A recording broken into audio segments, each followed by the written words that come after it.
इसी बात को लेके पूरा का पूरा मणिपुर जो है वो एक तरीके से क्लैशिंग की सिचुएशन में खड़ा हो जाता है। 4 मई को एक विलेज में कुछ लोग पहुंचते हैं जो मेजॉरिटी के हैं। Hello everyone, welcome to will the IAS academy, one stop solution for UPSC CSE preparation. आज हम लोग बात करेंगे इस भयानक इंसिडेंट की। भयानक कह लीजिए, उससे भी बड़ी बात है कि जब हम ह्यूमन सिविलाइजेशंस की हिस्ट्री देखें और इंडिया सरीके कंट्री को देखें जहां हम ह्यूमैनिटी को सबसे प्रोमिनेंट रोल में देखते हैं, अपनी लाइफ स्टाइल का हमारा पार्ट है, दुनिया हमसे सीखती है ह्यूमैनिटी को, और वहां जब इस तरीके की इंसिडेंट होते हैं कि एक कम्युनिटी दूसरे कम्युनिटी की फीमेल को न्यूड करके रास्ते में लेके जाती है, तो एक बड़ा ऑकवर्ड सी सिचुएशन है। कहने में भी ये बातें बड़ी ऑकवर्ड होती हैं, और इससे जो सोसाइटी के अंदर या ये कल की जो ये न्यूज आई, इसके बाद से जो चीजें चल रही हैं, इवन दो अपने ऑनरेबल प्राइम मिनिस्टर ने भी इस बात को बोला कि ये इंडिया पे एक तरीके का ब्लैक स्पॉट है। कभी भी हम जो दुनिया को राह दिखाते हैं, हम कहीं ना कहीं ऐसी चीजों में जाके उलझ रहे हैं जिससे ह्यूमन सिविलाइजेशंस के ऊपर ही अपने आप में कंसर्न्स क्रिएट हो जाएगा। ये बहुत ही ज्यादा ब्रूटल तरीके की थॉट प्रोसेस है। किसी इस तरीके की किसी भी तरीके की एक्टिविटी को सोसाइटी में नहीं होना चाहिए।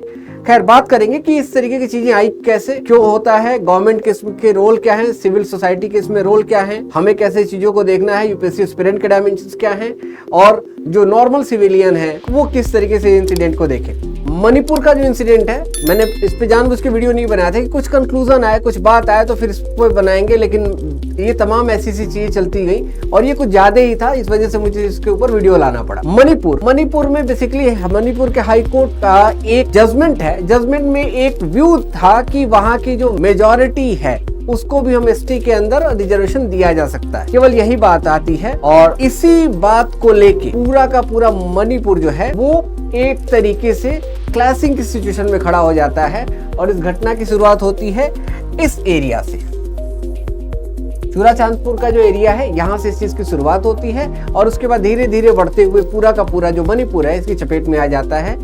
अब जब ये क्लैशिंग शुरू होती है तो मेनली जो ट्राइब्स हैं और नॉन ट्राइब्स के बीच का क्लैशिंग है। अब पॉपुलेशन वाइज देखें तो जो नॉन ट्राइब है उनकी पॉपुलेशन 50% और जो में अलग अलग ट्राइब्स हैं, तो एक कम्युनिटी बाजी है, एक कम्युनिटी बनी हुई है, एक अलायंस बना हुआ है। अभी देखें तो जिसमें 6 ऐसे ग्रुप हैं जिनके पास बाहर से मींस क्रॉस बॉर्डर उनके पास सपोर्ट है। मैं इनडायरेक्टली चाइना और म्यांमार के रोल को यहाँ बता रहा था, उनसे इनका सपोर्ट है, जिसकी वजह से हमें यहाँ की जो सिचुएशन है इसको कंट्रोल करने में परेशानी आ रही है। ऑलमोस्ट कल का जो प्रेस कॉन्फ्रेंस है उसमें 1-2 जगह को छोड़ दे तो सारी जगह जो चीजें हो न्यूट्रल हो गई हैं। लेकिन ये इतना लंबा इशू, देखिए मणिपुर की अगर लोकेशन आप देखें तो मणिपुर एक तरीके से लैंडलॉक है, चारों तरफ से घिरा पड़ा है, और एक साइड से ये म्यांमार से जुड़ता है। या अभी से नहीं है, 250 साल से बेसिकली इंडिया के लिए जो मणिपुर है अदर एशिया के जो ईस्टर्न पार्ट से कनेक्टिविटी का ये रूट रहा है।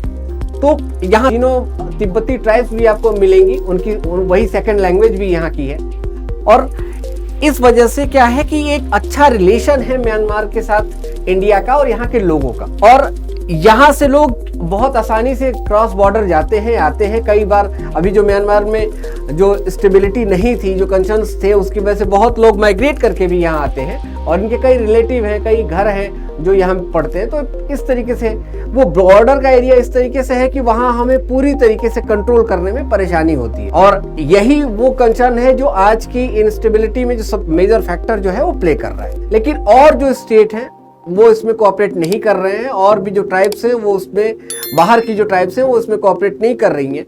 इसकी वजह से अभी जो सिचुएशन है वो काफी कंट्रोल में है। लेकिन इसके कई डायमेंशन है। देखिए, ये पूरा जो कल का वीडियो आता है जिसमें हम देखते हैं, ये काफी पुराना वीडियो है, 4 मई का ये वीडियो है, और लेकिन इसके खिलाफ जो मेनली बात आती है वो FIR होती है 21 जून को। अब इतना बड़ा गैप क्यों हुआ, ये एक जानने वाली चीज है। पहले इंसिडेंट को देख लेते हैं, फिर उसके बाद एक एक टॉपिक को, एक एक डिस्कशन को लेके आगे बढ़ेंगे। 4 मई को एक विलेज में कुछ लोग पहुंचते हैं जो मेजॉरिटी के हैं, और वहां के लोगों के ऊपर उनकी जो स्ट्रेंथ है, वो नंबर ऑफ पीपल जो है वो 800 से 1000 के अप्रोक्सीमेटली है। तो जो पूरा का पूरा विलेज है, वहाँ के विलेज के लोगों के ऊपर अटैक करते हैं, अच्छी खासी वहाँ लूटपाट करते हैं, सारे सामान और सारी चीजें लेके जाते हैं, लोगों को मारते हैं। उसमें से कुछ लोग अपनी जान बचाने के लिए जंगल साइड भागते हैं। जंगल साइड जब वो जाते हैं तो वहां से उनको पुलिस का प्रोटेक्शन मिल जाता है, और पुलिस उनको लेके बचाते हुए उनको सेफ प्लेस की तरफ लेके जाती है, थाने लेके जा रही होती है। थाने जाने से पहले 2 किलोमीटर पहले ये जो मॉब है ये फिर ट्रैप कर लेती है और पुलिस से उन 5 लोगों को निकाल लेती है। अब इन 5 लोगों में 3 जो हैं वो फीमेल्स हैं और 2 मेल हैं। एक 56 ईयर ओल्ड के उनके फादर हैं और एक 19 ईयर ओल्ड उनका बेटा है और 3 लोग फीमेल हैं। माँ बहन, ये माँ और उनकी बहन रहती है। अब क्या होता है कि जब ये जो मॉब है, जब ये 5 लोगों को ट्रैप कर लेती है, पुलिस से निकाल लेती है, तो जब कोई भी एक्टिविटी होगी, फैमिली के लोग होंगे तो वो अपने फैमिली को सेफ करेंगे ही करेंगे, बट नेचुरल है, सबके साथ होता है। ये मॉब फादर को और उनके बेटे को वहीं ब्रूटल तरीके से मार डालती है और इसके बाद ये जो इंसिडेंट आपको देखने को मिलता है ये होता है। लेकिन ये जो एफआईआर है ये 4 मई की घटना है। ये एफआईआर कब होती है? 21 जून को।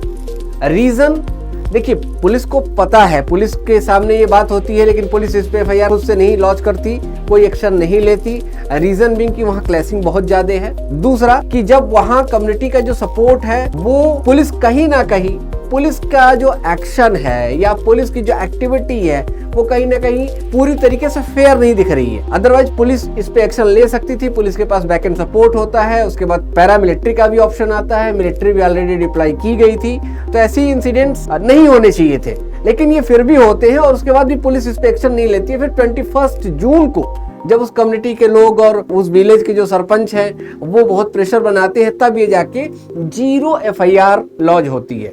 0 एफआईआर का मतलब नॉर्मल एफआईआर और 0 एफआईआर में जो मिली जो डिफरेंस है, वो डिफरेंस ये है कि 0 एफआईआर आप कहीं से भी करा सकते हैं, जबकि एफआईआर के लिए जिस एरिया में वो इंसिडेंट हुआ है उस एरिया में आपको, उसी एरिया के थाने में आपको कराना पड़ेगा। तो ये बेसिक दोनों में डिफरेंस है। ये जो लोग हैं, इन तीनों लोगों को लाया जाता है, फिर यहाँ जो राहत कैंप बनाया गया है यहाँ वो आते हैं और यहाँ इन लोगों को सेफ रखा जाता है। इंसिडेंट जो ये पूरा का पूरा इंसिडेंट है वो कैनोपी के ऊपर होता है। ये इम्फाल इसके ऊपर का एरिया है, ये डिस्ट्रिक्ट है और यहाँ से यहाँ लोग आते हैं। तो ये आपको पूरा एक सीन है। अभी जो इंसिडेंट चल रहा है मणिपुर के अंदर, जो कंसर्न्स है, 150 पीपल जो हैं वो उनकी डेथ हो चली है और 50,000 से ज्यादा लोग डिस्प्लेस्ड हैं, अपने एरिया को छोड़ के कहीं राहत कैंप में कहीं अपनी जान बचा के बैठे हुए हैं। ये पूरा का पूरा एक वाइडर एंगल है, सिचुएशन है। अब देखिए, अगर रोल के बारे में बात करें, कुछ एक फैक्चुअल चीजों के बारे में देखें इसमें क्या क्या चीजें हैं। पहली बार कि ये फेक न्यूज का एक बहुत बड़ा एग्जाम्पल है। कहीं ना कहीं ये एफआईआर लॉन्च करने के पीछे जो लॉजिक है या जो वीडियो ये वायरल हुआ, ये बहुत इतने दिनों बाद क्यों ये बातें निकल के आई। वहाँ हेवी लेवल पे जो नेट है वो शट डाउन चल रहा है, आप कोई इन्फॉर्मेशन सर्कुलेट नहीं कर सकते। वो रीजन इसीलिए कि सिक्योरिटी पर्पसेस को ब्लॉकेट किया गया है पूरे मणिपुर में इंटरनेट को। लेकिन ये जो कंसर्न्स क्रिएट हुए थे ये भी फेक न्यूज की वजह से हुआ था। दूसरा, जो पूरा मणिपुर का इंसिडेंट है, जो ये भी कहीं ना कहीं फेक न्यूज का या मिस इंटरप्रिटेशन का है। हाई कोर्ट ने ये नहीं कहा कि आप इनको दे दीजिए, हाई कोर्ट ने कहा कि आप भी इनको कंसीडर कर सकते हैं। दे बोथ आर डिफरेंट, दोनों स्टेटमेंट पूरी तरीके से अलग है, एक ऑब्लिगेटरी है और एक एडवाइजरी है। तो ये ऑब्लिगेशंस वाला कॉन्सेप्ट नहीं है। और जो ये इंसिडेंट शुरू हुआ वो बेसिकली ऑब्लिगेटरी वाले थॉट में जाके शुरू हुआ था। तो कहीं यहाँ पॉलिटिकल विल का भी कॉन्सेप्ट है। अगर हमको हमारी पॉलिटिक्स इस लेवल पे जाएगी तो इसका खामियाजा पूरे स्टेट को, पूरे कंट्री को भुगतना पड़ता है। यहाँ भी इसको देखने की जरूरत है। इसके बाद देखते हैं जो प्रेजेंट की गवर्नमेंट है, वहाँ क्या सीन है। वहाँ अभी भी प्रेसिडेंट रूल को लेके बात की जा रही है, लेकिन उसे अप्लाई नहीं किया गया। क्यों नहीं अप्लाई किया गया या उसके क्या, वो आगे जाके क्या होगा। 2-3 ऑप्शंस दिए जा रहे हैं कि मणिपुर को क्या क्या किया जाए, कैसे इसको कंट्रोल किया जाए। जो वहाँ की मेजॉरिटी है, जो डेमोग्राफिक वाइज जो मेजॉरिटी पॉपुलेशन है, वो ये कह रही है कि हमको यहाँ से कट करके अलग कर दिया जाए, हमें एक अलग स्टेट बनाने के लिए वो प्रेशर बना रहे हैं। दूसरा तरीका ये है कि जो और भी कम्युनिटी है उनको और जो मेजॉरिटी को अगर हम वहां से अलग कर देते हैं और कुछ और पार्ट को लेके हम नया अगर स्टेट फॉर्मेशन करते हैं, तो फिर इंडिया के अंदर वही डिबेट शुरू हो जाएगी कि जो स्टेट का फॉर्मेशन है वो किस तरीके से रखा जाए।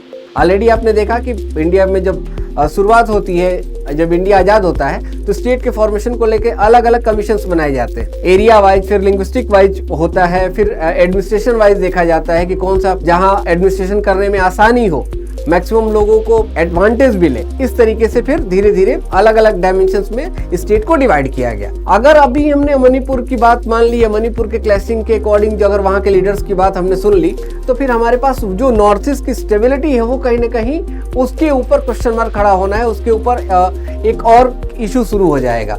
ऑलरेडी उस एरिया में जो नागा का कंसर्न है वो चल ही रहा है, वो ग्रेटर नागालैंड के बारे में बात कर रहे हैं, वो शुरू होगा आपका दार्जिलिंग से, मीन्स वेस्ट बंगाल से उठाइए और ऊपर तक आप चलते चले जाइए, और कुछ एरिया वो नेपाल तक का भी वो डिमांड करेंगे। आपका मणिपुर का भी कुछ एरिया आएगा, नागालैंड तो उनके पास ऑलरेडी है ही, फिर वो आगे की तरफ भी बढ़ के देख रहे हैं कुछ म्यांमार वाले पार्ट पे। तो एक तरीके से क्रॉस बॉर्डर का कंसर्न आएगा, वो इंडिया के लिए सुटेबल नहीं रहेगा, और इसीलिए इस तरीके के ऑप्शंस में बहुत ही स्ट्रिक्ट डिसीजन लेने होंगे। लेकिन ये बहुत ही कैलकुलेटिव डिसीजन की भी नीड है, हमें बहुत पैनिक होके कोई एग्रेशन में डिसीजन नहीं लेने चाहिए, नहीं तो ये जो कंसर्न है ये बहुत वाइडर हो सकता है, ये लार्ज लेवल पे चीजें जा सकती हैं। और नॉर्थ ईस्ट की स्टेबिलिटी को लेके देखें, अगर इंडिया में अगर इसको समझे कि अलग अलग डायमेंशंस में क्या क्या बातें आती हैं, तो देखिए इंटरनल सिक्योरिटी के लिए है ही, लेकिन ट्राइबल कल्चर से रिलेटेड भी ये बातें हैं, हमारी डाइवर्सिटी को भी प्रिवेंट करने वाली चीज है। और दूसरा, किसी भी डेमोक्रेसी का जो मेन कॉन्फिडेंट क्या है कि एक दूसरे के ऊपर बिलीफ, अगर ये बिलीफ ब्रेक हो रहा है तो आपके लिए खतरा है, तो ये भी हम नहीं कर सकते। चाइना फैक्टर है या म्यांमार के साथ जो कंसर्न्स हैं वो सारे हैं, क्रॉस बॉर्डर जो कंसर्न्स हैं वो सारे हैं,